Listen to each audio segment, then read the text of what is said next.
దేవుని శక్తిని మనము చూడగలము. అందరం ఒకసారి ప్రార్థనలో ఉందాం, కళ్ళు మూసుకుందాం, మోకరిద్దాం.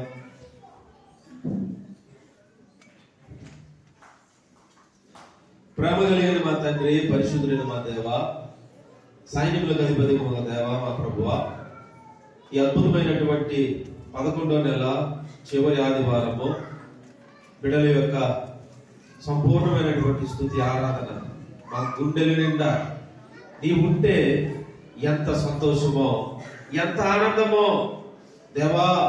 గుడిలో నీవే మహారాజుగా, అత్యున్నత సింహాసనంపై ఉన్న నీవు, మహిమలో ఉన్న నీవు, ఎవరు సమీపింపరాని తేజస్సులో ఉన్న దేవుడవు. ఈ గుండె ప్రభువా, ఈ గుండెలో ప్రభువా నువ్వు ఉంటే ఎంతో ఎంతో మహిమ ప్రభువా. నా తండ్రి, మాకు సముద్ర తీరాలలో ఉన్న మాకు మహిమనిస్తానని 9వ అధ్యాయం 1వ వచనం యెషయా గ్రంథంలో మీరు ఇచ్చిన వాగ్దానమును బట్టి మా గుండెల్లో ప్రభువా మీరు ఉండమని, మా గుండెల్లో మీరే ప్రభు సదాకాలము నివాసము చేయమని, సంఘమైనటువంటి గుండెల్లో యుగ యుగాలు తరతరాలు ఉండే త్రియేక దేవ మీకే కృతజ్ఞతలు చెల్లిస్తూ ఉన్నాం. ఓ తండ్రి, నిన్న దినము రాత్రి ప్రభువా మూర్తి చిన్నారానికి ఇచ్చినటువంటి కుమార్తె దీపిక ప్రభు, నా తండ్రి, చక్కని నాయన కుమారుణ్ణి ప్రసవంలో మీరు మేలుని చేశారు. తల్లి బిడ్డకు మీరు క్షేమం దయచేయండి, ఆరోగ్యం దయచేయండి. త్వరగా కోలుకోవడానికి తల్లికి కావలసిన శక్తిని, శిశువుకు కావలసిన నూతన జీవమును ప్రభువా మీరే నాయన హాస్పిటల్లో మీ కాపుదల ఉంచమని ప్రార్థన చేస్తూ ఉన్నాం. ఇదిగో నా ప్రభు మీకు వందనాలు. చాలా తెప్పలు, బోట్లు అయా తీరంలో ఉంటూ ఉండగా, చెన్నై, మంగళూరు, ఈ బంగాళాఖాత తీరములో చాలా బోట్లలో ప్రభా మీరు మేలుని చేశారు. ఫోన్లలో ప్రభా ఎన్నో కార్యాలు జరిగించారని బిడ్డలు తెలియపరిచిన ప్రార్థనలకు జవాబిచ్చిన దేవా మీకే స్తుతులు చెల్లిస్తూ ఉన్నా, మీకే కృతజ్ఞతలు చెల్లిస్తూ ఉన్నా ప్రభా. మీకు వందనాలు, స్తోత్రాలు. మరొకసారి నా తండ్రి, ఇదిగో నా ప్రభా కుమారుడు అయ్యా బాలును బట్టి ప్రార్థిస్తూ ఉన్నాను. టైఫాయిడ్ జ్వరంతో ఇదిగో నా ప్రభా కుమారుడు, ఇదిగో నా తండ్రి నాయన ఉన్న ప్రతి బాధ నుంచి మీరు సంపూర్ణ విడుదల మీరు దయచేసి, మీరే నూతన పరిశుద్ధ రక్తము ద్వారా పరీక్షలకు కావలసినటువంటి నైపుణ్యతను, నూతన సహాయం మీరు దయచేయండి. ఎక్కడ ఎటువంటి గలిబిలి లేకుండా బిడ్డకు కావలసిన నూతన ఆరోగ్యం దయచేయండి. తండ్రి మీకు వందనాలు. ఈ సంవత్సరంలో రాయబోతున్న ఇదిగో నా ప్రభు సిద్ధపడుతూ ఉన్నారు. 2025లో జరిగే పరీక్షలు, 10th క్లాస్, ఇంటర్మీడియట్, డిగ్రీ దేవా ఆయా పరీక్షలు ప్రభు సిద్ధపడుతున్న బిడ్డలందరినీ ఈ చేతులకు అప్పగిస్తూ ఉన్నాం. ఎంతో మంది ప్రభు ఆయా రాష్ట్రాలలో, దేశాలలో ఉన్నారు. ప్రభు చూపించండి నాయన, బిడ్డలను ఉన్నతమైన శిఖరాలకు మీరు ఎక్కింపజేసే దేవా మీకే స్తుతులు చెల్లిస్తూ ఉన్నాం. మరొకసారి నా తండ్రి మీకు వందనాలు. అయా కింగ్ సియోన్ మీరు ఇచ్చిన నూతన సంవత్సరం దయా కిరీటం బట్టి కూడా మీకు వందనాలు. 365 దినాలు ఇదిగో నా ప్రభా ఈ దినముతో నా తండ్రి నాయన మీరు అద్భుతమైనటువంటి దయా కిరీటము జాడల సారము వెదజల్లింపజేసే మీ బాహువును ఉంచినందుకే కృతజ్ఞతలు. ఇదిగో నా ప్రభా మీ సేవకు సమర్పిస్తూ ఉన్నారు. మీరే ప్రభా ఒక బలమైన సాధనముగా, బలమైనటువంటి ఒక అయ్యా మీ చేతిలో ఒక అమ్ముల పొదిగా నాయన శత్రువులను చీల్చేటువంటి ప్రభువా, శక్తి కలిగినటువంటి నాయన మీ అభిషేకమును ప్రభువా మీరే విడుదల చేసి వాడుకోమని వేడుకుంటున్నా. వందనాలు. మీ దాసులు మా మధ్య తీసుకొచ్చారు. దైవికమైనటువంటి శక్తి, మహిమ కలిగినటువంటి ప్రభు రాకడ కొరకు సిద్ధపడే మీ స్వారూప్యములో మీ వాక్కు ద్వారా ప్రభువా ప్రతి ఒక్కరిని మీరు అలంకరించమని, మీ మాట ద్వారా మీరే హెచ్చరించండి, గద్దించండి, సరిచేయమని, నాలో ఉన్న ప్రతి అయ్యా మీకు ఆయాసకరమైనవన్నీ ఇదిగో మోషే అంటూ ఉన్నాడు, నీ యొక్క రూపాంతరములో దేవా నీ వెలుగులో మా రహస్య పాపాలు కనబడుతున్నామని, అయ్యా నా తండ్రి మా ప్రతి రహస్య పాపములన్నీ కూడా నా ప్రభువా మీ వాక్యము ద్వారా కడిగి శుద్ధి చేసి నీకు ఇష్టమైనటువంటి నాయన సొత్తులుగా చేయమని దేవా మీకు వందనాలు. ఈ యొక్క చివరి స్తుతి ఆరాధనలో, ఈ ప్రార్థన అయ్యా నా తండ్రి ఆరాధనలకు మా ఆత్మలకు వ్యతిరేకంగా దాడి చేయాలని చూస్తున్న పొంచి ఉన్న ప్రతి గుంట నక్కలు, దురాత్మ, దయ్యపు కట్లు యేసుక్రీస్తు నామములో తొలగి పోవుగా ఆజ్ఞాపిస్తూ ప్రతి ఒక్కరిని మీరే అభిషేకించి బలపరిచి మాతో మాట్లాడి మీ నామాన్ని మహిమకరంగా సిద్ధపరిచి అనేకులు సిద్ధపరచు వారిగా లేవనెత్తమని అద్భుతయుడు ద్రాక్షావల్లి అయిన నజరేయుడైన యేసుక్రీస్తు నామములో స్తుతించి ప్రార్థించి వేడుకొని పొంది ఉన్నాము తండ్రి. ఆమేన్, ఆమేన్, ఆమేన్. ఒకసారి పరిశుద్ధాత్మ దేవునికి చప్పట్లు కొట్టి స్తోత్రాలు చెల్లిద్దాం. హల్లెలూయా హల్లెలూయా హల్లెలూయా హల్లెలూయా.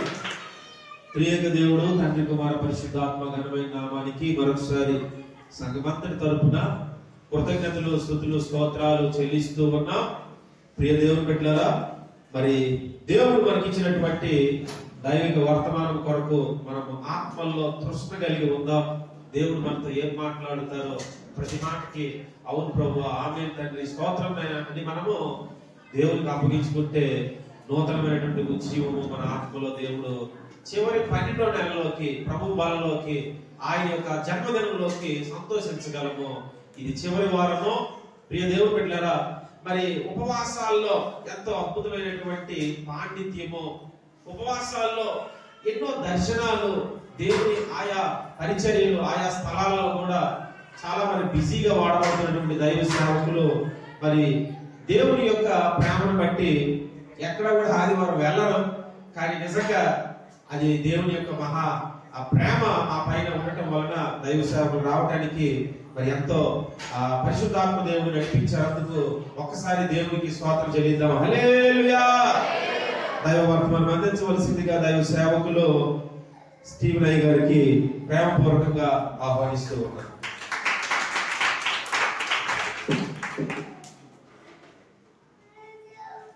దేవునికి మహిమ కలుగును గాక. హల్లెలూయా. చేతులు తెచ్చిన వాళ్ళందరూ దేవుని స్తోత్రం చేద్దాం. హల్లెలూయా.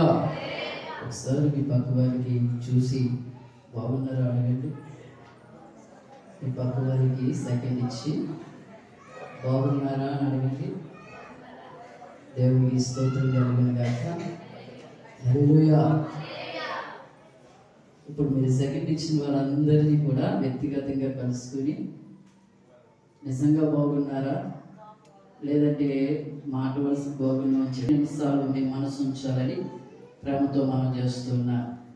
నన్ను మీ మధ్యకి నడిపించిన దేవాది దేవుడును పరిశుద్ధాత్మ దేవుడైన మన రక్షకుడును మనందరి కొరకు ప్రాణం పెట్టిన ప్రియరక్షకుడైన యేసుక్రీస్తు నామమునకే మహిమ ఘనత ప్రభావమును చెల్లిస్తున్నా. దేవుడికి స్తోత్రం కలుగును గాక. హల్లెలూయా. నన్ను ప్రేమతో ఆహ్వానించిన నాకు అత్యంత స్నేహితులైన దైవజనులకి ప్రత్యేకమైన వందనాలు తెలియజేస్తున్నాను.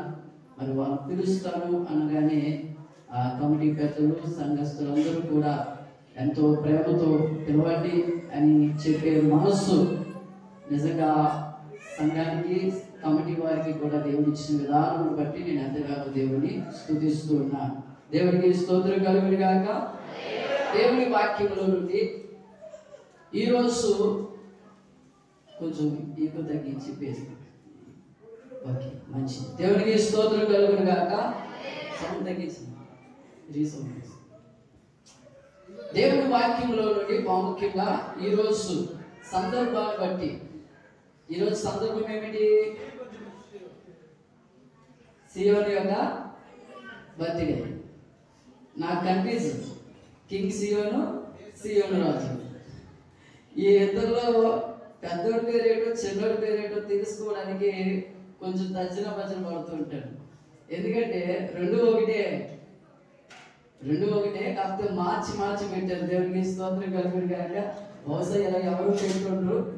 ఆ దైవజనులకి దేవుడిచ్చిన నడిపింపును బట్టి, ఆ దేవుడిచ్చిన ఆత్మను బట్టి ఆ పేరును పెట్టడం జరిగింది. మరి సియోనును బట్టి నేను ఎంతగానో సంతోషిస్తూ ఉన్నాను. ఈరోజు ఆ సియోను ద్వారా కొన్ని ప్రాముఖ్యమైన విషయాలు మన ఇంట్లో కూడా, మనకి కూడా చాలా మంది సియోనులు ఉంటారు, సియోను కుమార్తెలు ఉంటారు. కనుక వాళ్ళందరి గురించి నాకు కొన్ని ప్రాముఖ్యమైన విషయాలను జ్ఞాపకం చేసుకోవడానికి ప్రయత్నం చేద్దాం. త్వరగానే నేను ముగిస్తాను, ఎందుకంటే మళ్ళా మేము ప్రయాణం అయ్యి వెళ్ళాలి కనుక. కాబట్టి మీరందరూ కూడా త్వరగా సిద్ధపడి వేగంగా అందుకునే వారిగా ఉండాలని ప్రేమతో మనం చేస్తున్నా. 127వ కీర్తన ఒకసారి చదువుకుందామా త్వరగా.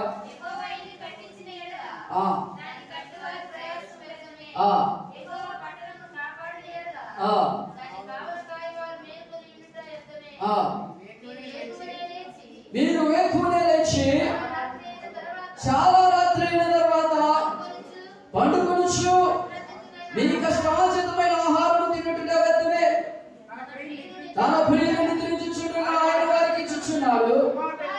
కుమారుడు యెహోవాను గురించి స్వాస్యము, గర్భఫలము ఆయన నుంచి బహుమానమే.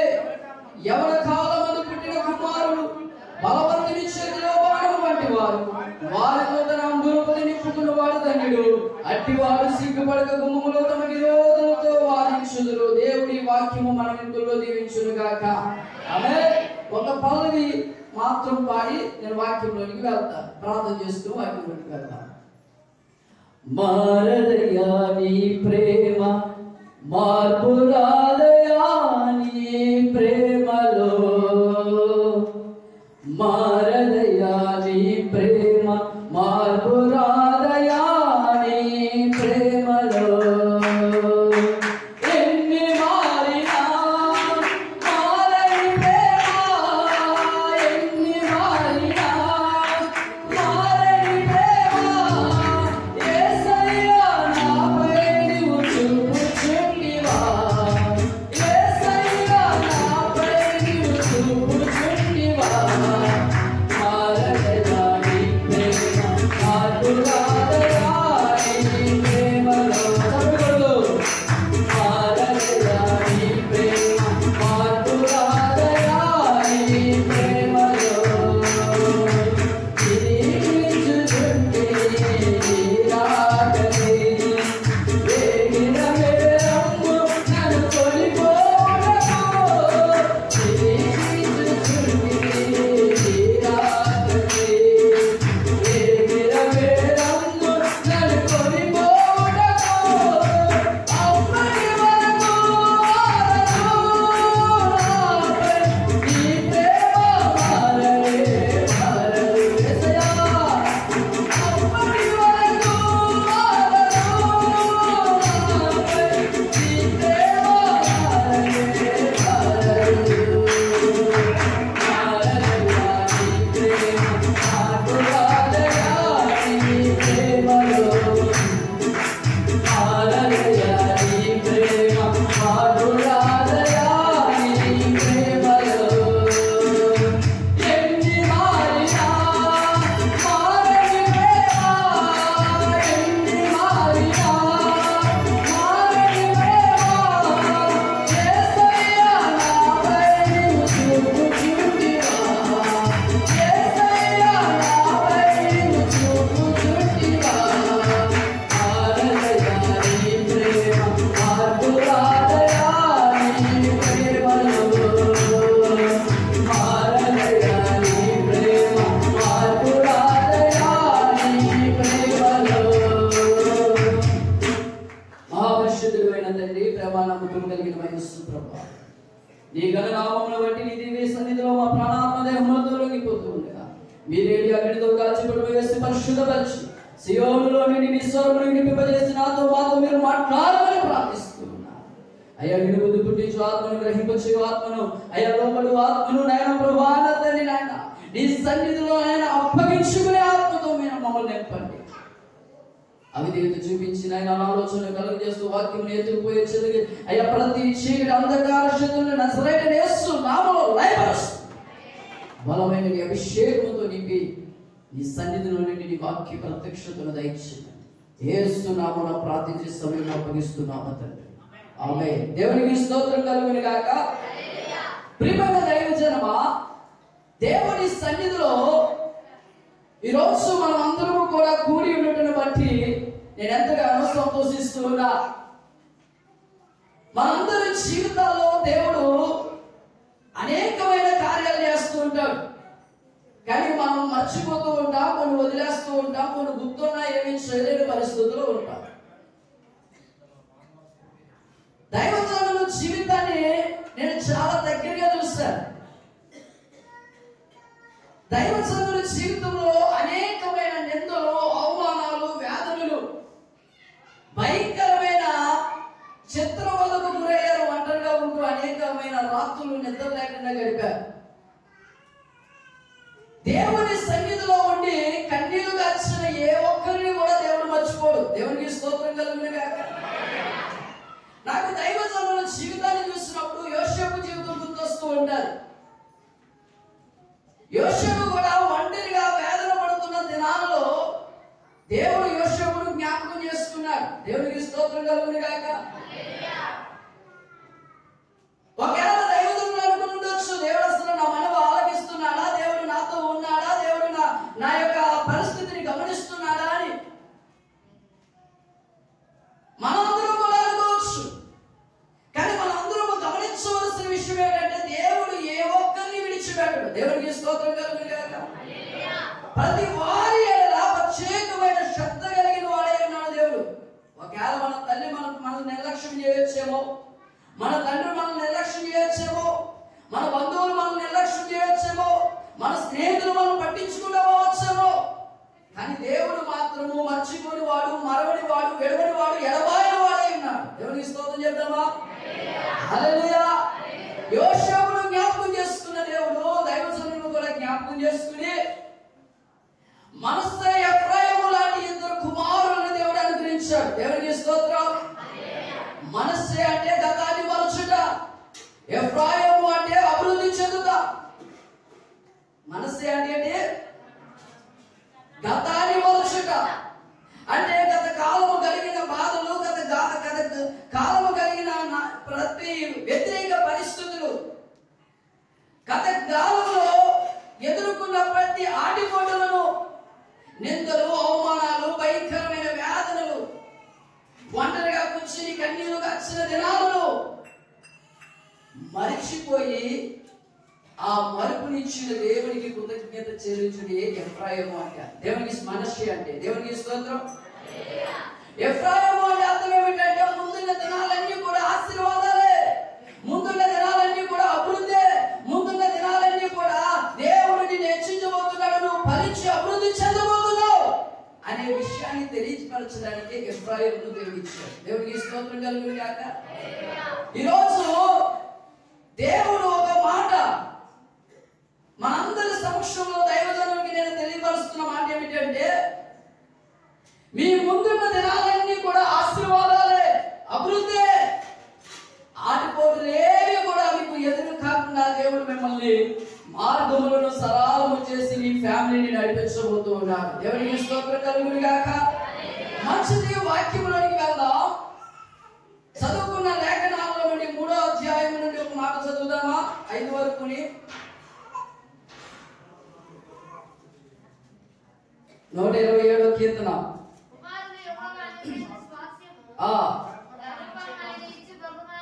కుమారుడు యెహోవాను గురించి స్వాస్యము, గర్భఫలము ఆయన ఇచ్చు బహుమానమే.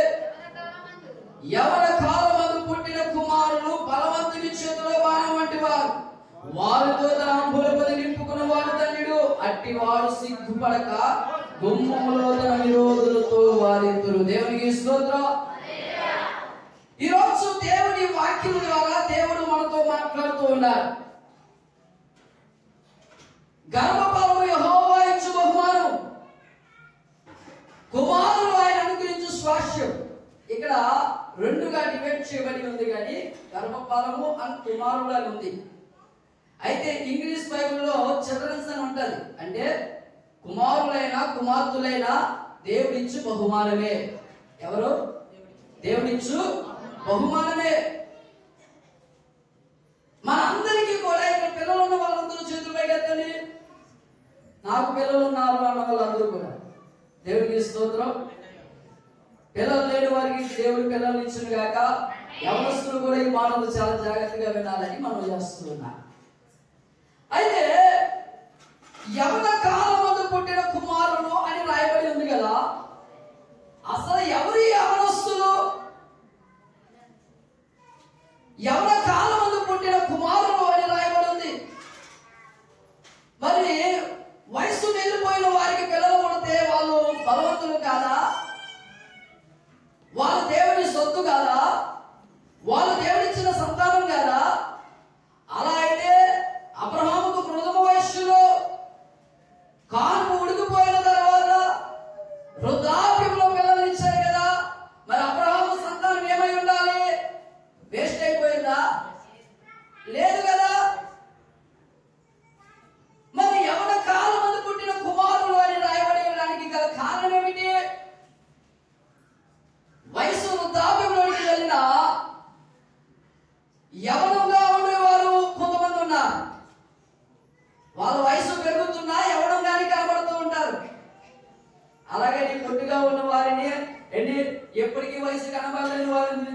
చెప్పట్లేదు. దేవునికి స్తోత్రం కలుగును గాక.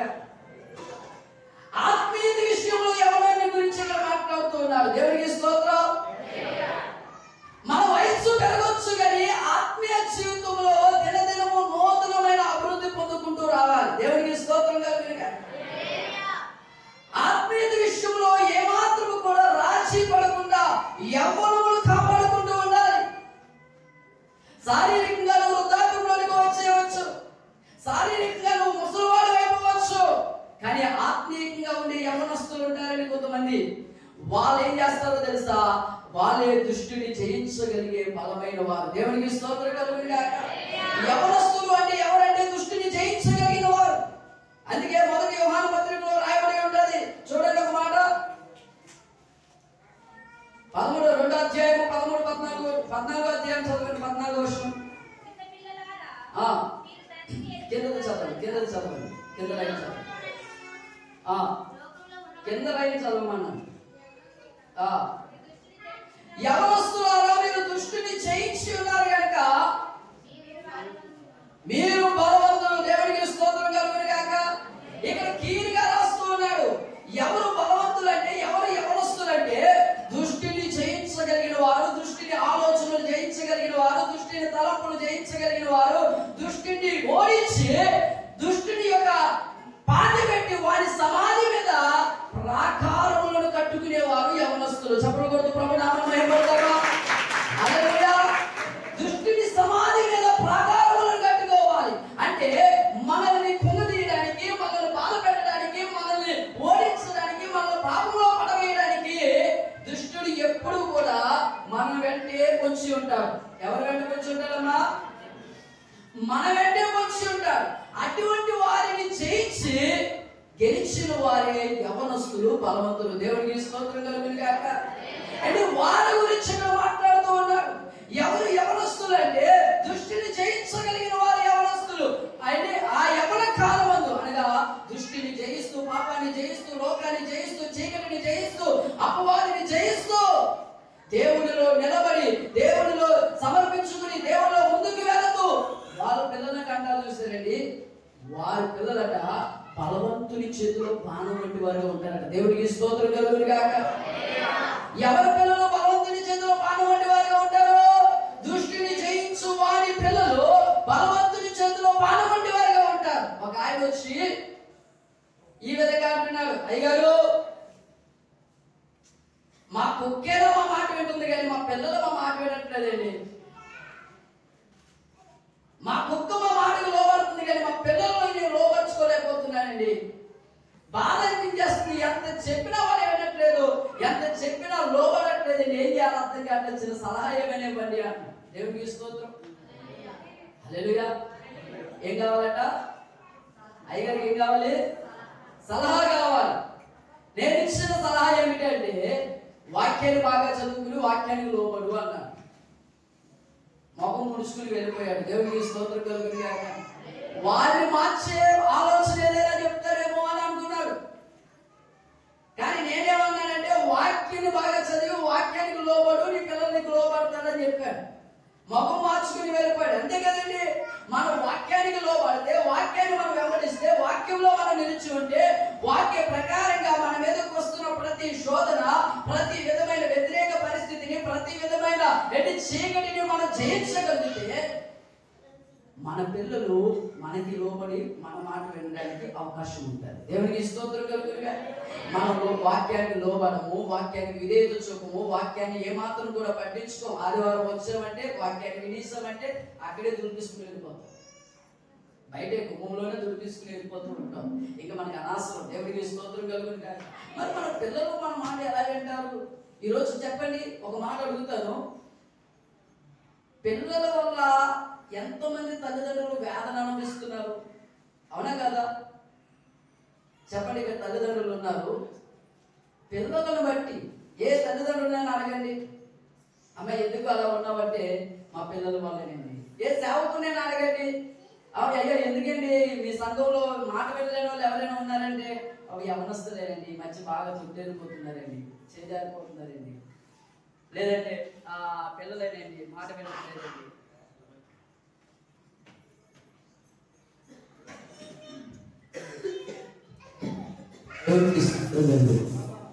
హల్లెలూయా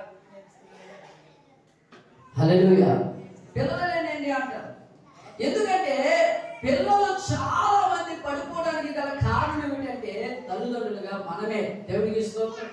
మనం ప్రార్థన చేస్తాం, వాళ్ళు ప్రార్థన చేస్తారు. మనం మాట వింటే వాళ్ళు మాట వింటారు. మనం లోబడితే వాళ్ళు లోబడతారు. మనం చర్చికి వస్తే వాళ్ళు చర్చికి వస్తారు.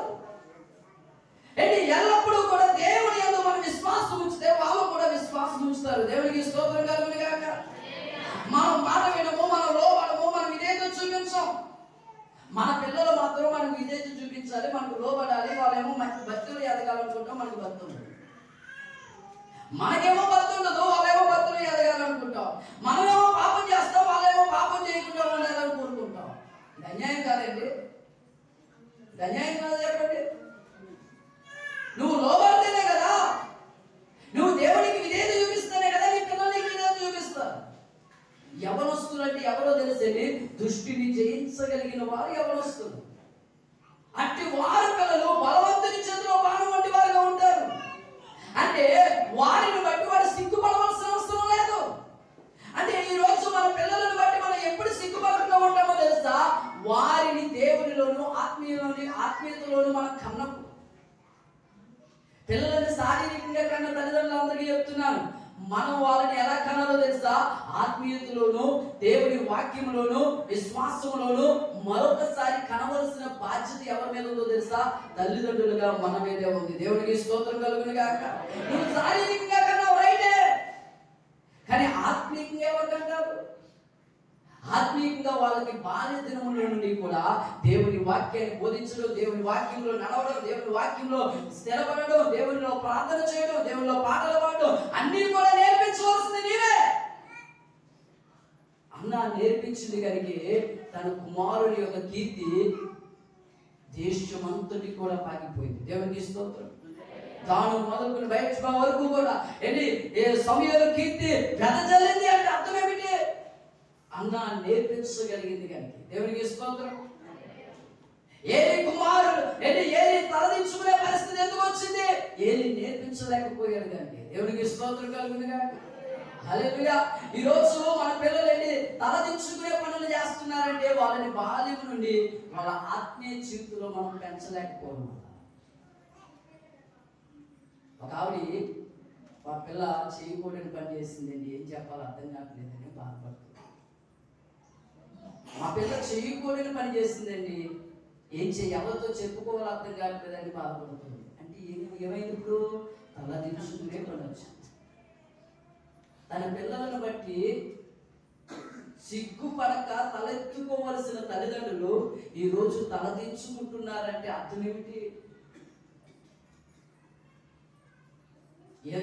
ఎవరి వల్ల వాళ్ళు తలదించుకునే పరిస్థితి వచ్చింది? నీ పెంపకం లోపం వల్లే కదా, నీ పెంపకం వల్లే కదా. ఆలోచన చేయ ఒకసారి.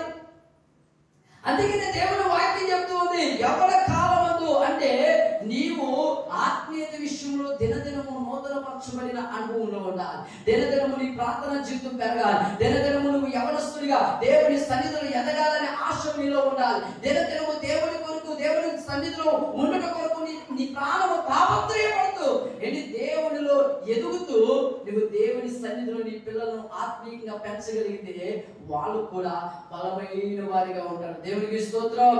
అట్టి వారు సిగ్గుపడక తమ విరోధులతో వాదించగలుగుతారట.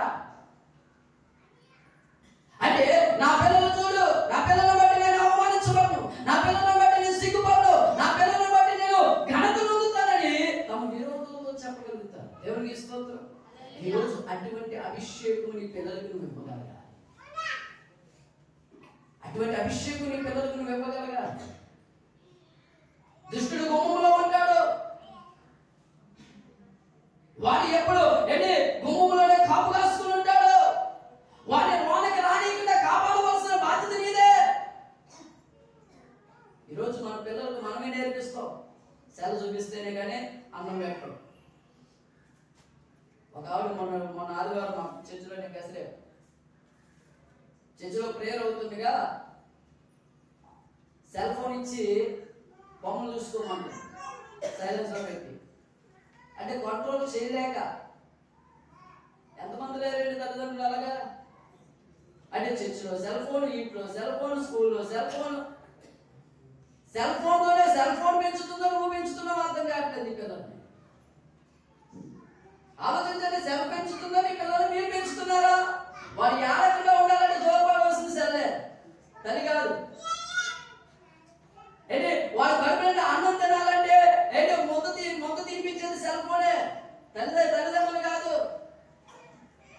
వాడికి జ్వరం వచ్చినా సరే ఇంజక్షన్ చేయించుకోవాలంటే జోలపాడి తండ్రి భుజాల మీద పడుకోబెట్టుకుని ఇంజక్షన్ చేయించేవాడు అన్నారా? ఇప్పుడు అలా కాదు, సెల్ ఫోన్ లో బొమ్మ చూపిస్తూ ఇంజక్షన్ చేస్తున్నారు. మొన్న తిన్న ఒక ఆయన ఆ సెల్ చూస్తూ ఇంజక్షన్ ఏళ్ళదిగా పాప. అంటే తల్లిదండ్రులు చేయవలసిన పనులన్నీ ఏం చేస్తుంది? సెల్ ఫోన్ చేస్తుంది. మరి ఇప్పుడు నువ్వు సిగ్గుపడక ఏం చేస్తావు చెప్పండి? సిగ్గుపడక ఏం చేయాలి? తల్లిదండ్రులు చేయవలసిన అన్ని కూడా సెల్ ఫోన్ కి మనం అప్పగిస్తుంటే వాళ్ళు ఎదిగిన తర్వాత సెల్ మాట వింటారా, నీ మాట వింటారా? సెల్ ఏముంది చెప్పండి? పాపం. ఇప్పుడు పాపానికి లోపడతారా, నీకు లోపడతారా? ఇప్పుడు పాపానికి లోబడిన బిడ్డను బట్టి నువ్వు సంతోషిస్తావా, సిగ్గుపడతావా? అంటే మొట్టమొదటిగా నువ్వు దుష్టిని జయిస్తే, మొట్టమొదటిగా నువ్వు అపవాదిని జయిస్తే, మొట్టమొదటిగా నీలో పుట్టిన ఆలోచనలన్నింటినీ కూడా నువ్వు జయించగలిగితే నీవు ఆత్మీయత విషయంలో ఎల్లప్పుడూ కూడా నూతన బలము పొందుకొని నిలబడగలిగితే నీ బిడ్డలకు అదే నువ్వు నేర్పించగలుగుతావు. దేవునికి స్తోత్రం కలుగును గాక. నీ బిడ్డలకు అదే నువ్వు నేర్పించగలుగుతావు. అది నేర్పించినప్పుడు ఖచ్చితంగా నీ బిడ్డలు నీ మాటకి లోబడతారు.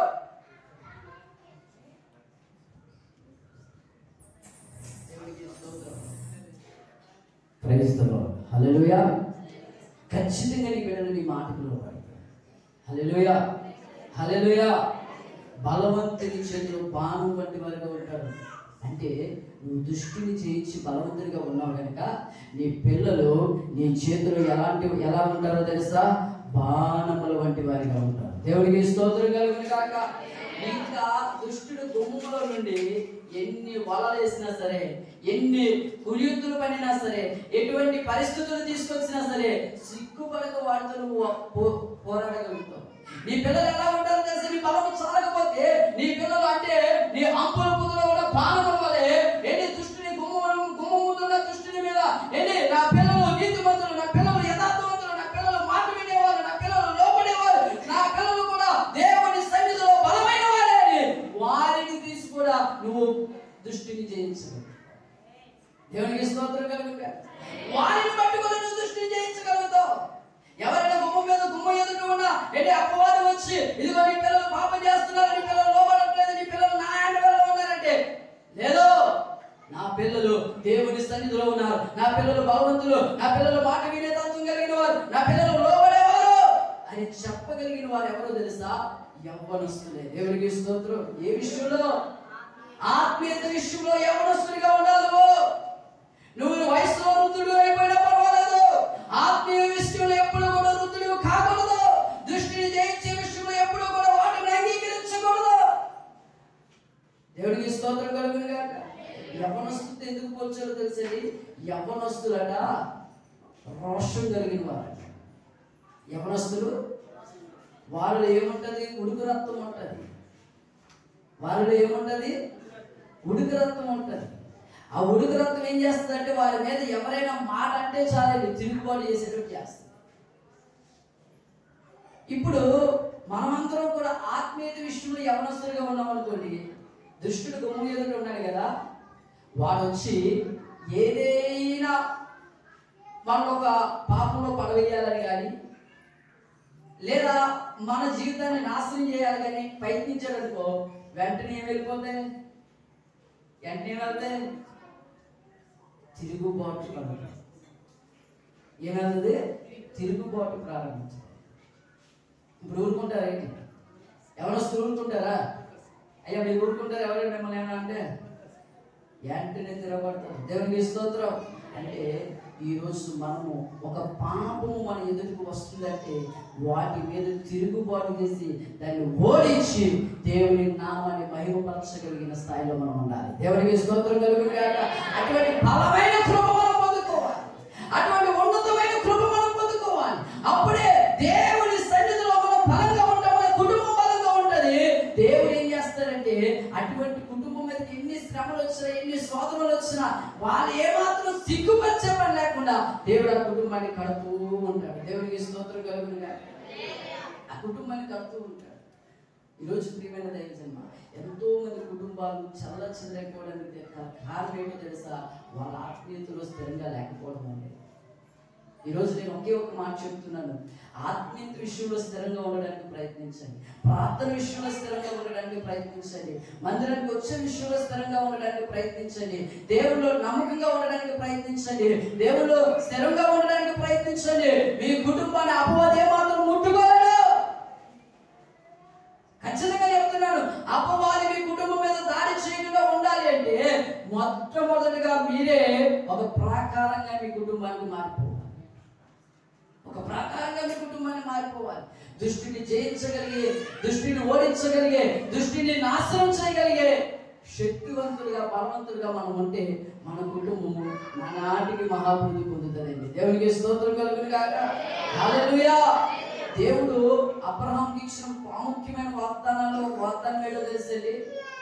చదవండి ఒకసారి. అబ్రహాంకి ఇచ్చిన వాగ్దానాల్లో ప్రాముఖ్యమైన వాగ్దానము 20, నీ సంతానము నీ పగవారి గవిని స్వాధీనపరుచుకుంటానని ఉంటుంది. చూడండి,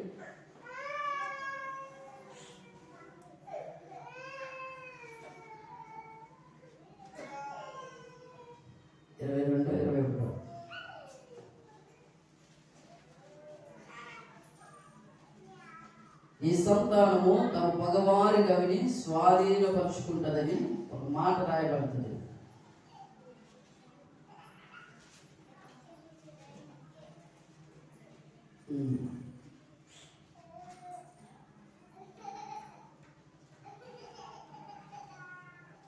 దేవునికి మహిమ కలుగును గాక. హల్లెలూయా. దేవుడు రెండోసారి అబ్రహాముని పిలిచి తన వాగ్దానాన్ని జ్ఞాపకం చేసుకుని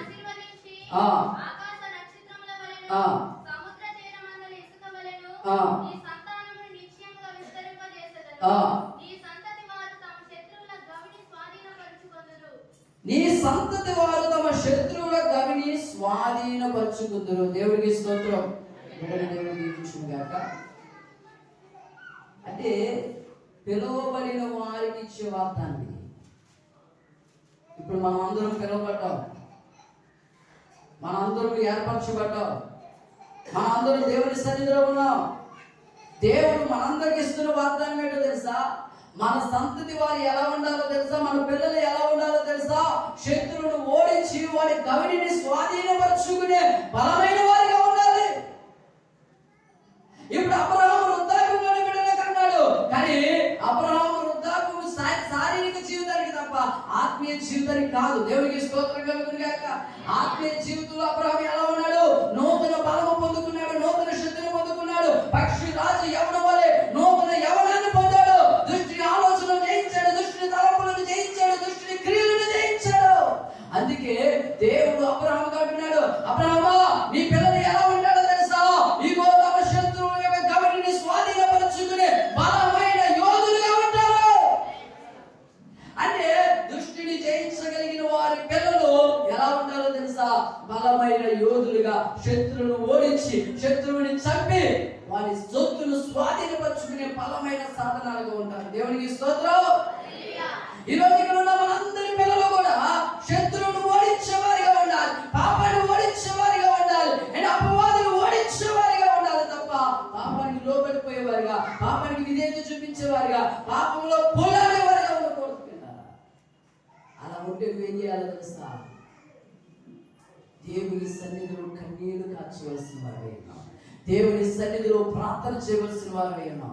దేవుని సన్నిధిలో నీ పిల్లలు ఎలాగ ఒక నూతనమైన జీవితాన్ని పొందుకోవాలో ఆ విధంగా వారికి తరబీదునివ్వవలసిన బాధ్యత నీ మీద ఉంది. దేవునికి స్తోత్రం. హల్లెలూయా. చిన్నప్పటి నుండి పాపంలో పెంచుతుంది నువ్వే. మరొకసారి జ్ఞాపకం చేస్తున్న సమయం అవుతుంది, ముగిస్తాను. ఒకే ఒక మాట నేను చెప్తాను.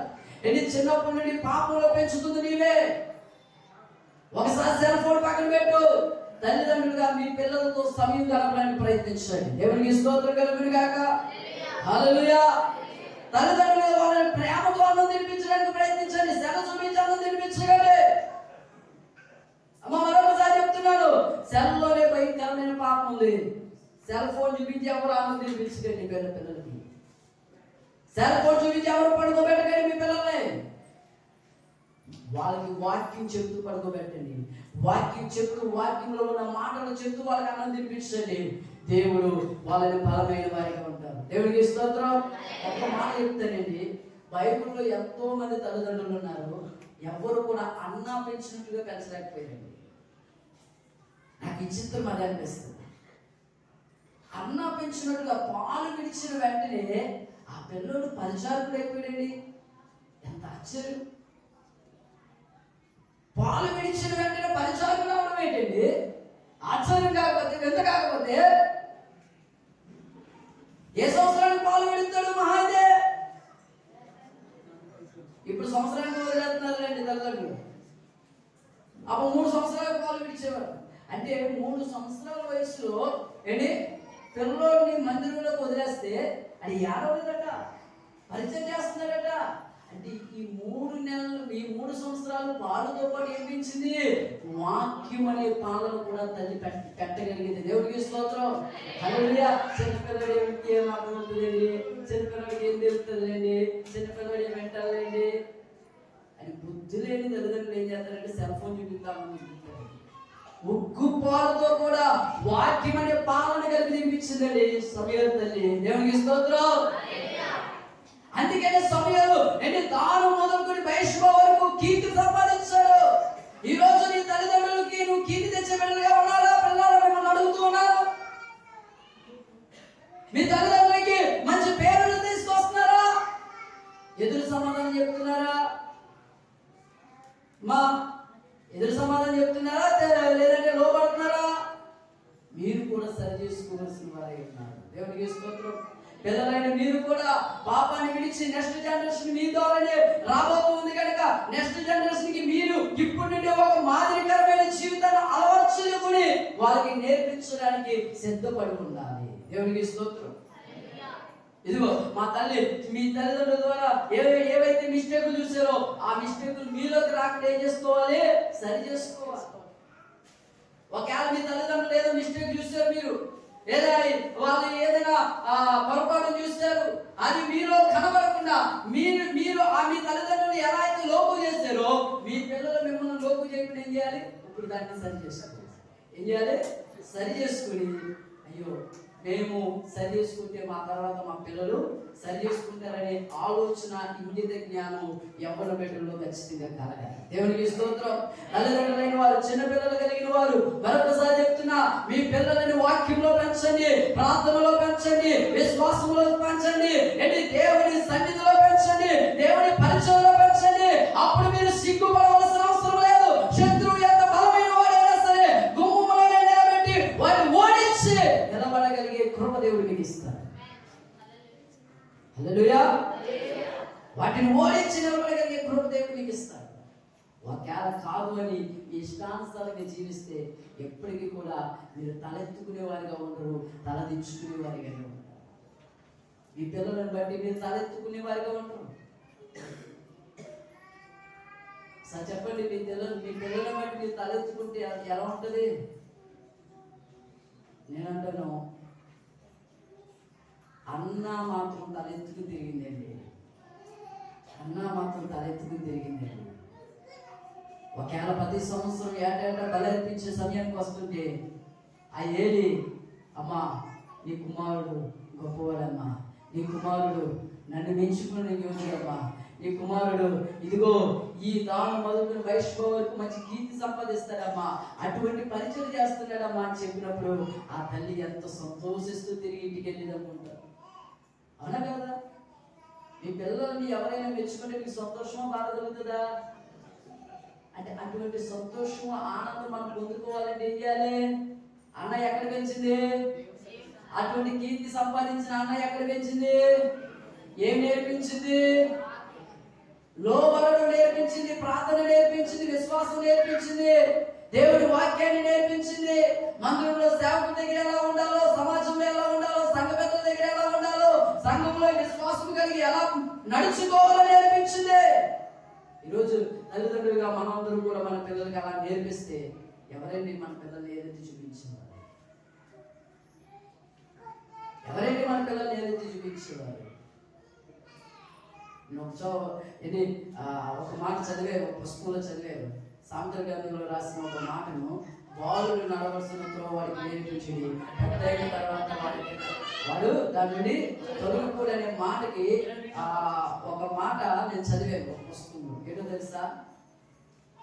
బాలుడు అంటే బాలుడు కాదు, కానీ బాల్యం నుండి నీ పిల్లలకి నడవలసిన త్రోవ నేర్పించు, అప్పుడు పెద్ద అయిన తర్వాత దానికి బాలుడు అంటే మళ్ళీ వయసు వచ్చిన వాళ్ళు అనుకుంటుంది.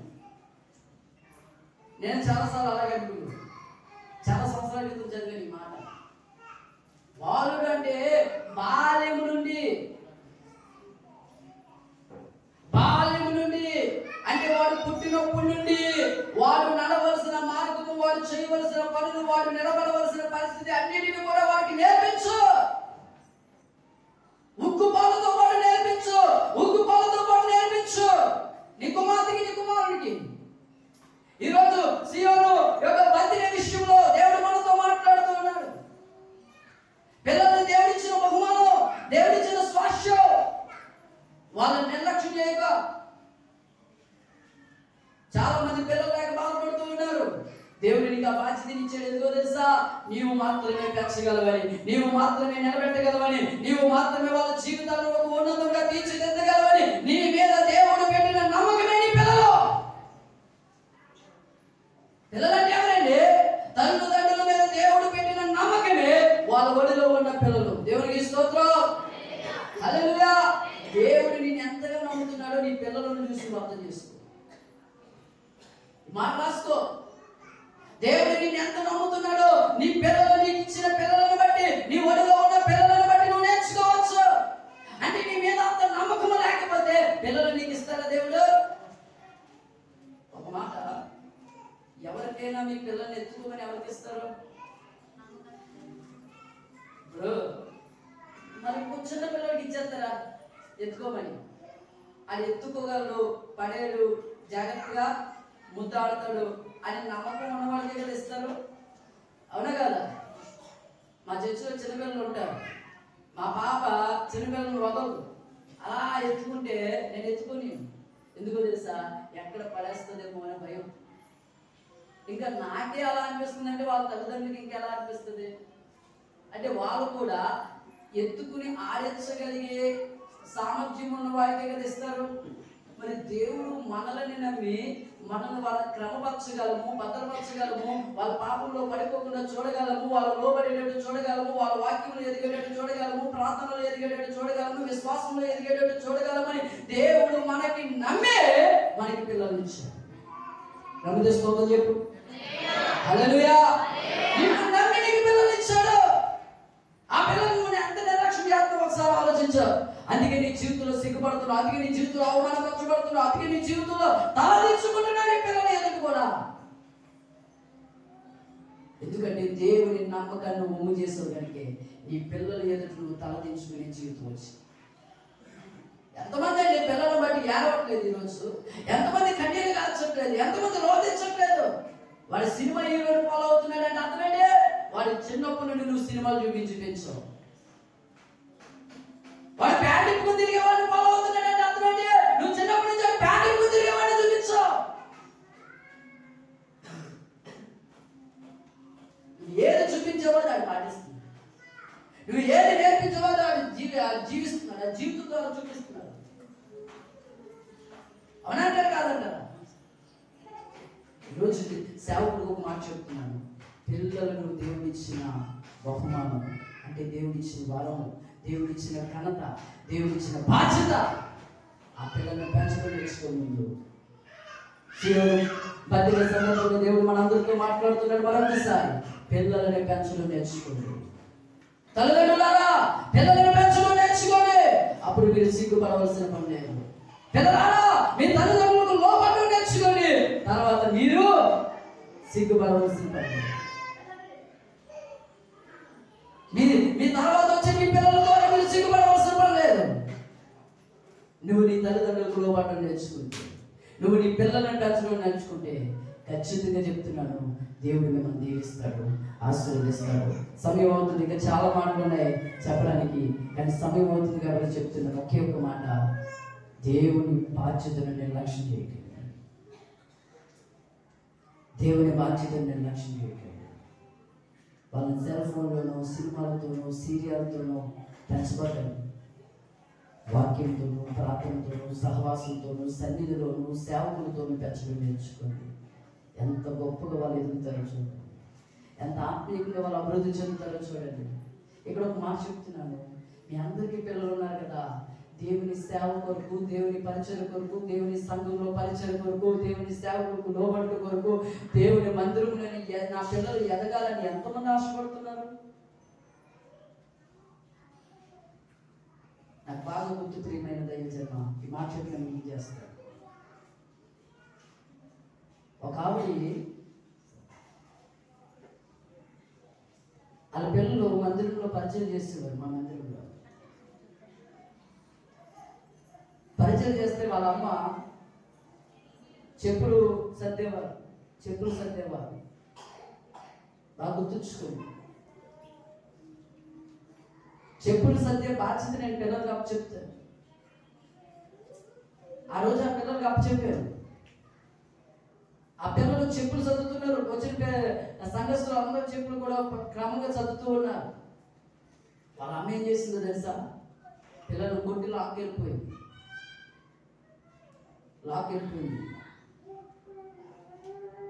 ఇప్పుడు ఆ పిల్లలు ఎలా ఉన్నారు తెలుసా?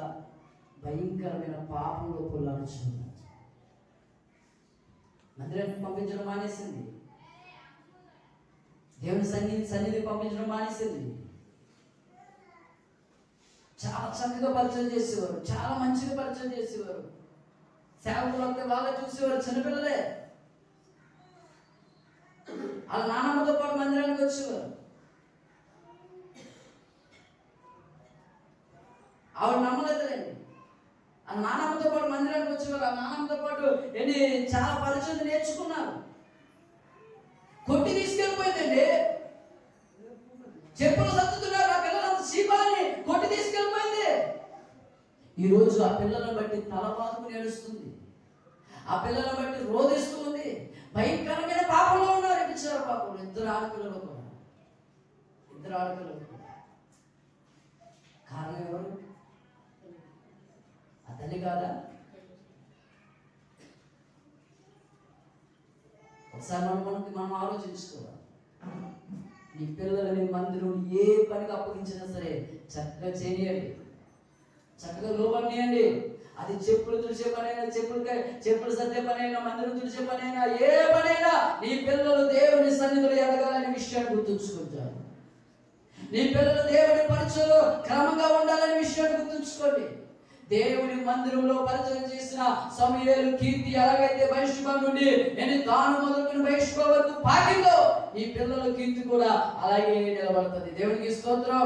ఒకవేళ కాదు కూడదని తాగుజాడించారు అనుకోండి, ఎప్పటికీ నీ జీవితం సిగ్గుపడుతూనే బతుకుతావు. నీ పిల్లలు ఎదురు సిగ్గుపడాలి, సమాజం ఎదురు సిగ్గుపడాలి, సంఘం ఎదురు సిగ్గుపడాలి, సేవకులు ఎదురు సిగ్గుపడాలి. అయ్యా ప్రార్థన చేయాలని అడుక్కోవాలి. అలాంటి పరిస్థితి రాకూడదంటే ఇప్పుడు నుండే జాగ్రత్త పడు. దేవుడు నీ పిల్లలను దీవిస్తాడు, నీ కుటుంబాన్ని దీవిస్తాడు. ఉన్నతమైన స్థితిలో నీ కుటుంబాన్ని దేవుడు పెడతాడు. ఆయన నిశ్చయంగా నీ నీతికి తగినట్లుగా నీ నివాస స్థానాలను వర్ధింపజేసేవాడు. ఆ విషయాన్ని గుర్తుంచుకొని ప్రార్థన చేసుకుందాం. తల వంచుదాం.